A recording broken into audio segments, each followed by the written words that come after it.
Jeremiah 38. Now, Shephatiah, son of Matan, Gedaliah, son of Pashur, Jukal, son of Shelemiah, and Pashur, son of Malchijah, heard the words Jeremiah was speaking to all the people. This is what the Lord says. Whoever stays in this city will die by the sword, famine, and plague, but whoever surrenders to the Chaldeans will live. He will retain his life like the spoils of war and will live. This is what the Lord says. This city will most certainly be handed over to the king of Babylon's army, and he will capture it. The officials then said to the king, this man ought to die, because he is weakening the morale of the warriors who remain in this city, and of all the people by speaking to them in this way. This man is not pursuing the welfare of this people, but their harm. King Zedekiah said, here he is. He's in your hands, since the king can't do anything against you. So they took Jeremiah and dropped him into the cistern of Malchiah, the king's son, which was in the guard's courtyard.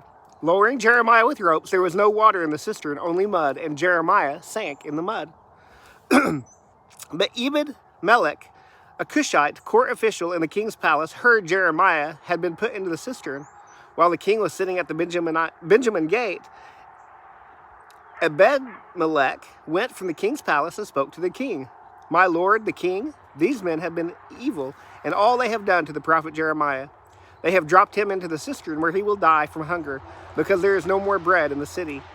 So the king commanded Ebed-Melech, the Cushite, take from here 30 men under your authority, and pull the prophet Jeremiah up from the cistern before he dies.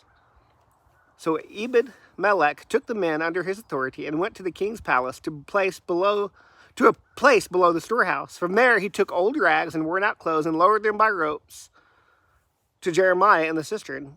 Ebed-Melech, the Cushite, called down to Jeremiah, place these old rags and clothes between your armpits and the ropes. Jeremiah did this.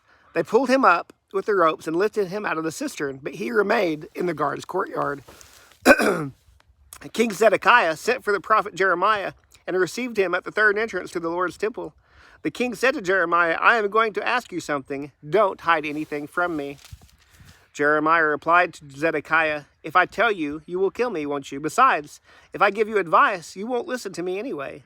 King Zedekiah swore to Jeremiah in private, as the Lord lives, who has given us this life, I will not kill you or hand you over to these men who intend to take your life. Jeremiah therefore said to Zedekiah, this is what the Lord, the God of armies, the God of Israel says, if indeed you surrender to the officials of the king of Babylon, then you will live. This city will not be burned, and you and your household will survive. But if you do not surrender to the officials of the king of Babylon, then this city will be handed over to the Chaldeans. They will burn it, and you yourself will not escape from them. But King Zedekiah said to Jeremiah, I am worried about the Judeans who have defected to the Chaldeans. They may hand me over to the Judeans to abuse me. They will not hand you over, Jeremiah replied. Obey the Lord in what I am telling you, so it may go well for you, and you can live.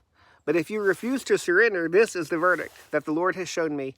All the women who remain in the palace of Judah's king will be brought out to the officials of the king of Babylon and will say to you, your trusted friends misled you and overcame you.